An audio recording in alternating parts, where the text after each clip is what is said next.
ఈ వార్త అయిపోయింది. ఇదేం వార్త? శీ ఏం వార్త ఇది? ఏం వార్త ఇది? దునియా మీద ఇంకేం లేనట్టు ఊకే గీన వార్త నన్ను చదవమంటారు?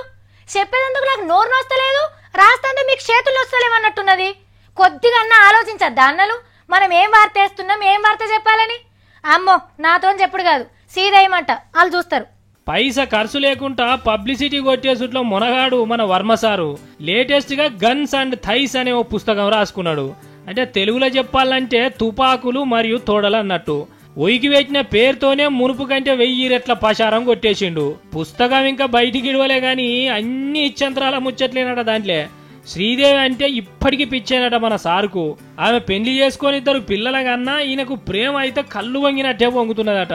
వయసు నాటి ముచ్చట్లు తలుసుకొని మస్తు మస్తు మురిసిండట. ఈడులున్నప్పుడు రాద్దామనుకున్న లవ్ లెటరు అంకులైనాక రాసిండట పుస్తకంలా. ఇక మన మదర్ తెరీసా అంటే ఎవ్వరో కూడా తెలియదట సారుకు.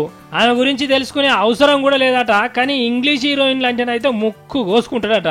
ఇక ఇక్కడ ఇంకో గమ్మతి ముచ్చట ఏందంటే ఈ పుస్తకాన్ని అమితాబ్ బచ్చన్ సార్కు అట్లనే బొంబాయిలో బాంబులు పెట్టి మందిని చంపిన దావుద్ ఇబ్రాహిం అసొంటోళ్ళకి అంకితం చేసింది మహానుభావుడు.